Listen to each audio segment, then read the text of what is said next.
Welcome to our very first episode of Built by Us, the video series. You might have heard of Built by Us as our podcast series, and we're bringing this to your screen today to talk about important issues here in North Carolina about movement organizing, voting education, and community and movement building. My name is Giselle Torres, and I'm our communications manager at Democracy North Carolina. I've got a special guest here with me today, and his name is Christopher Braswell, our Eastern Regional Organizer. Christopher first joined Democracy NC as a faith ambassador and has a background in education and psychology. He was the youngest ordained reverend at his church, and his mission is to connect communities to sources of strength and drive lasting positive change. Hey, Christopher. Hey, Josie, how you doing? I'm good. How are you doing today? Good to see you. Good to see you Yes, too. ma'am. Thanks so much for joining us today. Thank you for having me. Yeah, so today we're just going to talk about some of the issues voters might anticipate as they're headed to the polls, particularly for the communities that you serve and you work with here in North Carolina. So tell us a little bit about yourself. Well, my name is Christopher Braswell. I'm the Eastern Regional Organizer for Democracy North Carolina. I did join the organization as a faith ambassador where I was engaging the local churches and different religions on the voting process because, churches are afraid to be political. So I was the one that would come in and do the dirty work and let them know that it's okay to promote, political civic engagement among your congregations. Yes. And that's what I do. I'm just for rural North Carolina. I'm for, empowering people, giving them structure, letting them know that we the people elect the politicians. They work for us. That's right. They work for us, yes, ma'am. Yes, that's right. And so tell me where you're from. I am from Rocky Mount, North Carolina. I believe I put Rocky Mount on the map. Rocky Mount is rural North Carolina. Rocky Mount, Nash County is where I work out of. That's my tier 1 community. So, yeah. Awesome. And I know, we're filming this actually a few days after Hurricane Helene ravaged Western North Carolina and many parts of the South in the United States. And Rocky Mount itself is no stranger to the climate catastrophe that's just impacting so many communities here in North Carolina and really across America. Can you tell us a little bit about what community organizing and mutual aid looks like for you in Rocky Mount? Well, it's more than a job. It's a ministry. I look at it that I really have to help people. So before I came here, I was out there assessing the damages, looking at, some of the buildings that were tore up. The tornado touched right down in Rocky Mount, and it tore up about 7 businesses. LTAP, it's another restaurant, LTAP, and it's another Japanese restaurant. It tore up a beauty shop, and it tore up a small school. So I was out there assessing just to see where I could help out at because, I care about my people. Yeah. I can't organize you. I can't help organize the community if I don't care about the community. Yeah. So I actually care about my people, and I was doing that and just making sure that everybody was okay. Just luckily, thank God, no one was hurt in the process of the hurricane or the tornado. Yeah, I think that's a real big factor right now. People are worried about their housing, their homes, their loved ones, whether the tornado struck down or there was the massive flooding that struck Western North Carolina and the East too. We've had hurricanes in the past, Hurricane Matthew, Hurricane Florence, and other hurricanes that have really impacted the way people just live their day-to-day lives. Exactly. To be a person in North Carolina is to be resilient. Yes, because we bounce back. We are the New South. Yes. And we always bounce back no matter what comes our way. North Carolina always seems to bounce back. That's that our ancestors. We really are standing on the back of our ancestors because they were resilient and they didn't give up. They fought to the very last. That's right. Some of them gave their lives. That's right. For us to, be able to do what we do. Because think about it, years ago, me and you probably couldn't sit here and do this. Yeah. You as a, Latinx. Yeah, Latina. Yes, and me as a, young black That's right. male, we wouldn't be, sitting doing this. So we thank God for the involvement. Yes, Thank God for that. absolutely. And Yes. that's why we're here today, Yes, to bring ma'am. this information and this movement to the people. Yes, for the people. And so that's a really great point. As like a Latina, I understand how culture and tradition influences my day to day and how I experience the world through my lens and my culture. What about for you? How does Black culture infuse into politics and community organizing? Yes, it's everything because I'm the one I want to see myself represented on the Yes. ballot. I want to see someone who represents, and then it's people who look like me, Yes. but they don't best represent me.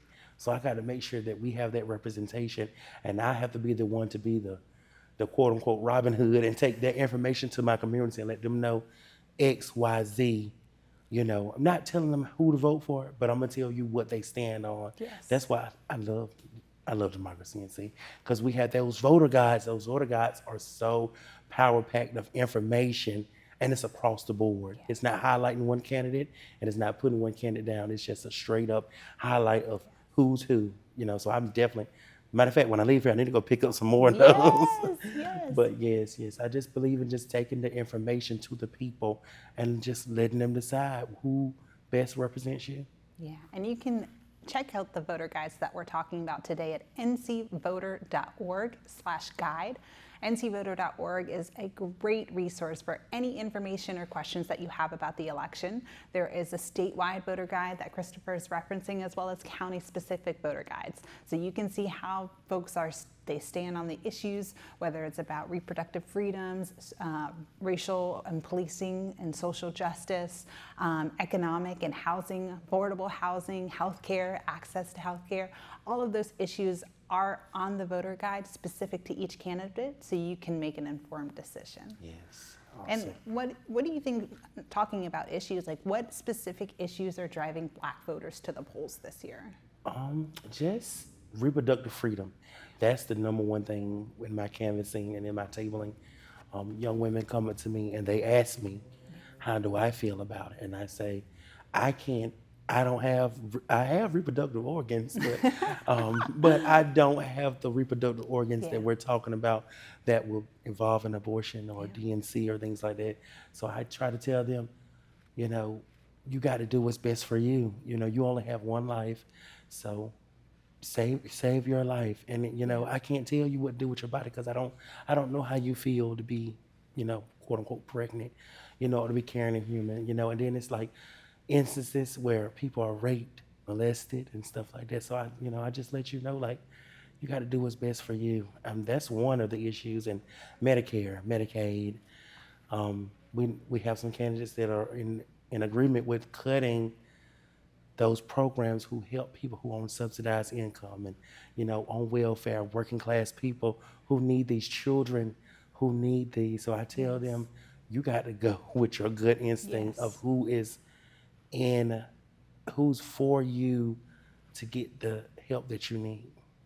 Yeah, and you make a really good point of the government or certain people in powerful positions controlling the bodies of those that are the working, poor, Black bodies, Latina bodies. Like, that is something that when we look at state-sanctioned violence, when we look at what's happening here in the United States, in communities where there's over-policing, where there is this fight for abortion on the ballot at the state and at the federal level, because we know that Roe fell. And when we look at how, even for the climate catastrophe and the way that these services or folks are coming in to help people, we know that often Black communities, Latina, Indigenous communities are often the last ones to receive services, or the last ones to receive the help that they need so much. And so how do you think people can get connected to you and to other organizers that are doing this type of work? You got to be out and you have to be engaging. A closed mouth don't get fed. And if you're just staying in the house and complaining, that my mom always told me the change that you want to see, it has to begin with me. Yes. And you have to want change. I have a lot of people that I deal with that will rather complain about the issue than try to be a problem solver. Yes. I look at myself and I believe that I'm a problem solver. I can't do it all. I'm not Jesus. I can't do it all. But, I can be a conduit to some change, spiraling in the right direction. it's all in what you're willing to put up with. If you're going to complain about it, you got to do something. Like with my city, I complained about some things and I won't really doing anything. But about 7 years ago, I said, I'm going to start working in my community. So I started doing it, going to the homeless shelter, giving out little goodie bags. I started going to my city council meetings. I started working with different churches and letting them know that, if we say that we have the power of God on the inside of us, we got to spread that power out in our communities, not just in those four walls, but in the community. That's amazing. That's incredible. 7 years ago, I mean, that's amazing that you were that young and going to city council meetings and becoming involved. And we know that Gen Z and young voters is going to be, I think the total is 4.5 million eligible Gen Z voters can vote in this year's election. That's a huge block of power that young people have, and young Black folks and young Latina folks make up a large portion of that. What do you think can help excite or ignite that fire for young Black men and young Black folks in the community? Yes, and that is my target audience. Me in ages 18 to 35. I believe that I have found the missing voters that we've been looking for to bring about a positive change. We have our DJ at the polls. All right. And that is, because us being, I feel like Latinos and African Americans, I feel like we love music. Yes, we do. We love music, and I feel like that is going to be something, because if you have a beat playing, that's going to draw somebody. And I'm trying to get a permit right now, because I'm going to throw some hot dogs on the grill. Okay. I'm going to get my daddy to cook some leg quarters, and we're going to try to get people, because we love food too. Yes. You get people out, get them engaged, let them know what we do. Let them know other organizations that's out there that that can help you. And you never know. We're raising up other regional organizers. We're raising up other RMOs, regional manager organizers. Because it don't just stop with us. Yes. And about when you read my bio, I said something about leaving change. When I'm over, when I'm done, I want what I have put in place to sustain. I want it to still be going on, and that's why I'm working with the local high schools in the Eastern region about doing a Students for Democracy. We're going to go ahead and try to indoctrinate them before they get corrupt in this world. Let them know, you are the one, give them little mock elections where they can vote on different things that's going on in school about fixing certain things, fixing lockers, fixing elevators, things like that. Give them a chance to spread their power. Because like I told them, the power is in the people. That's it. That's amazing. So that the Students for Democracy, is that a program that you're looking to start? Yes, I'm trying to start that now with with my RMO and with the organizing director, trying to go into these schools, because he said, my RMO said, we never done that before. That's awesome. So I want to be the one to start it and spearhead it and work on it. I was out there at our national day, National Voting Registration Day. I was out there and I registered about 25 new voters that will be voting in this upcoming election. And even the ones that's I didn't know this, that you could register to vote when you're 16, 17. That's right. And then you'll just be in the, in the database until, you get And if you listen to this, you 16 and 17, go and register to vote, because if you are 18 by November 5th or by any election, you can vote. Yes. Awesome plug. Plug. That's amazing. So we talked about young voters, and honestly, the number of Black eligible voters in the U.S. is projected to reach 34.4 million Black voters that are eligible to vote, and millions and thousands of those, up to over 1 million of those, are here in North Carolina, because for the Black voter turnout from 2016 to 2020, the last presidential election, it increased 4%, and that was over 1 million ballots cast. And so, what do you think this year turnout is going to look like, and how can you help, and how can our viewers today help motivate maybe their friends, or the person that they're at the church with, or just in community with, be like, I know you ain't trying to vote this year, or you might feel a certain way, and you have the right to feel a certain way because there's so much going on right now, but what do you think they can say or do to be like, yo, let's go and vote? Just start up a conversation and find out what matters to them, because what matters to you is on your ballot. Yeah. And when you go to vote, if you are an active voter, when you go to vote and you're in the car and your car isn't full with your friends and your family, Yeah. you're doing it wrong. You need to have somebody with you. And then after you go vote, go get a few more folks and go back to the polls. And to get them engaged, it's just, you got to find out what it means to you. And that's why back to students of democracy, got to show the kids that it's something like me and my little brother was having a conversation. My brother goes to Fairfield State University, and me and him was talking about how high rent is. And he told me, he said, well, North Carolina does not have rent control. They do not. A landlord can charge you Whatever 5-10 times the rent, Yeah. and you just got to pay it. So, start it up, because, I'm trying to buy a house. Yep. I need the housing market to go down. So Yep. I need to find a candidate who is talking about fair housing and Absolutely. the housing market and just housing in general. So you just got to find what you're passionate about. It's someone on that ballot that represents what you're passionate about. Yeah, that's so true. And I think, you hit another key point, like the rent is rising, food is rising.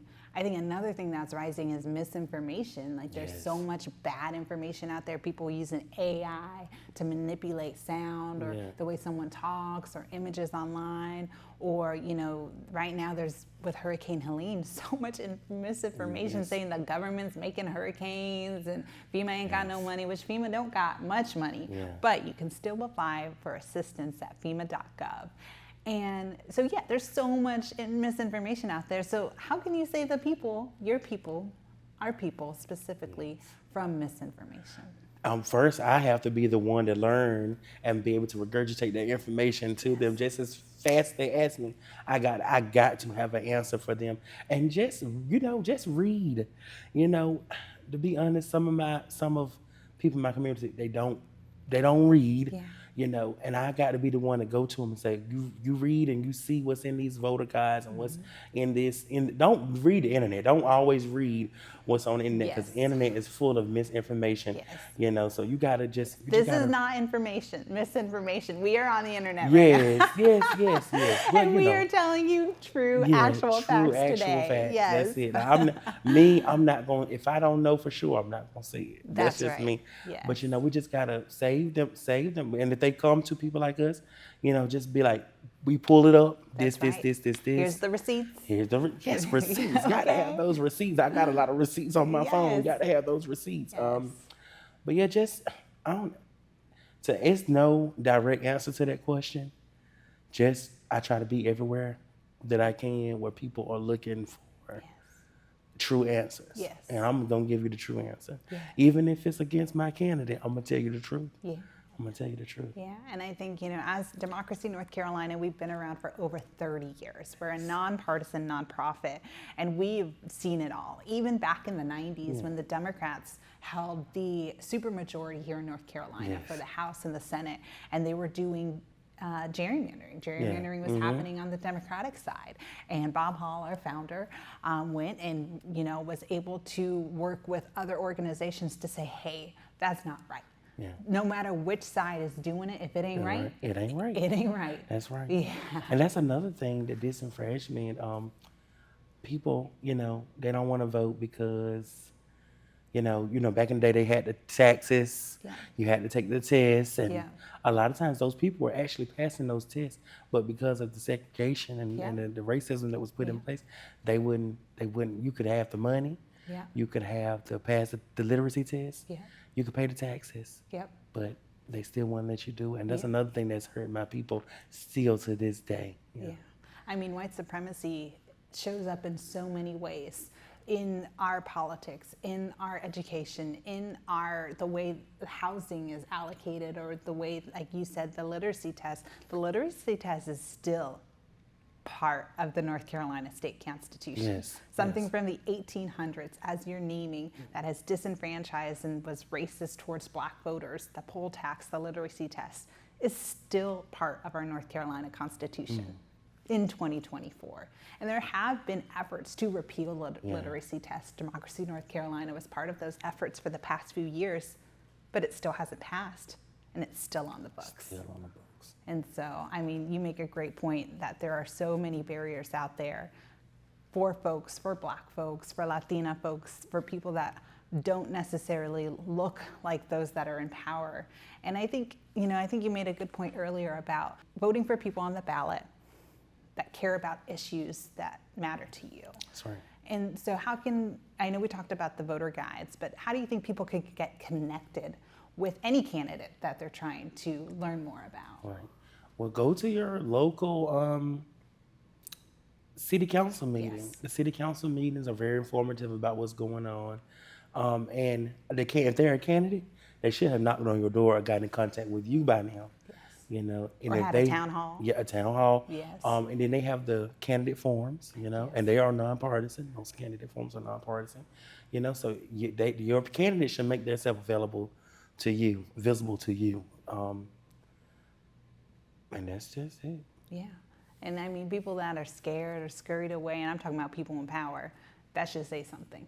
Right, yeah. Because if they ain't coming to talk to you, That's they right. ain't coming in the community, they ain't helping or talking about the ways that they can make change, and they're just expected to get either reelected Yeah. or elected for the first time. Yeah. To me, that's a red flag. Red flag. Red flag, beep. Because as I stated before, and that's going to be my handle, you put the people in power. They work for you.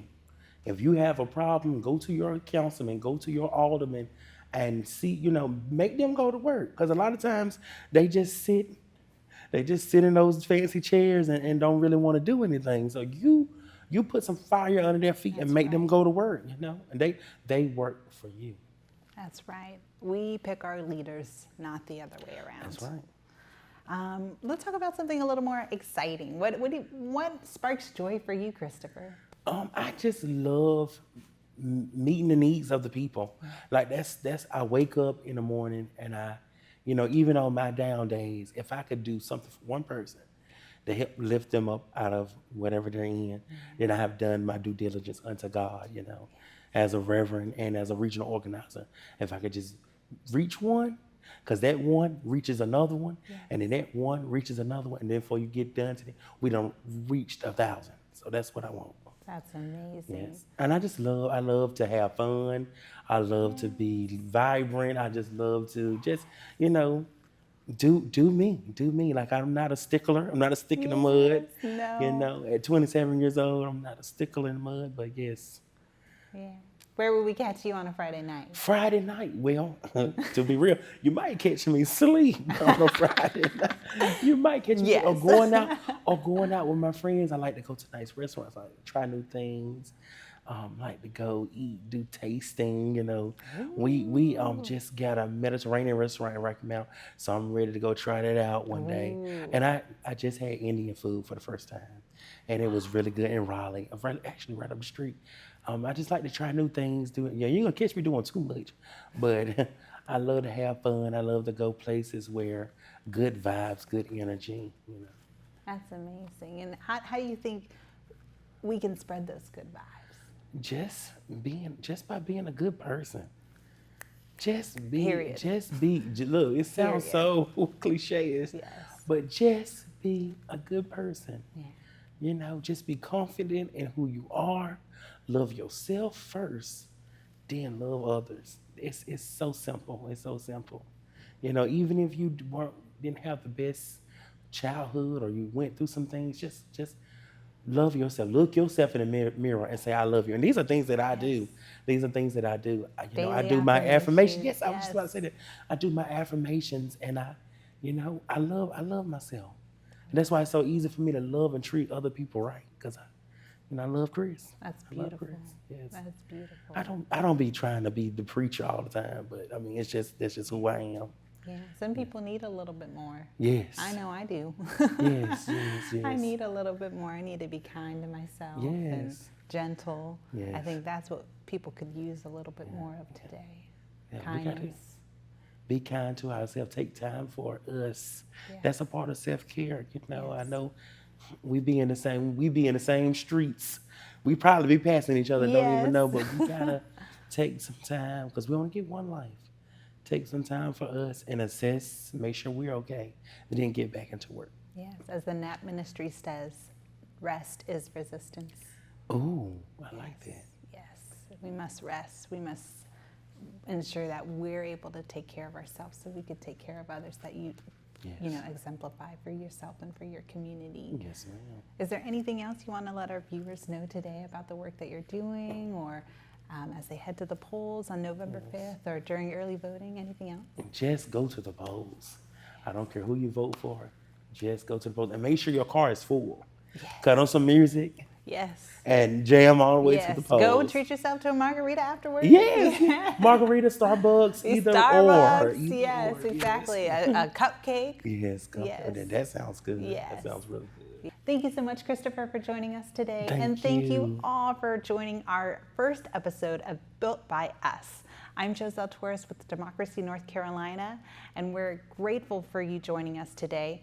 Please be sure to tune in to our next episodes in the coming weeks. Bye.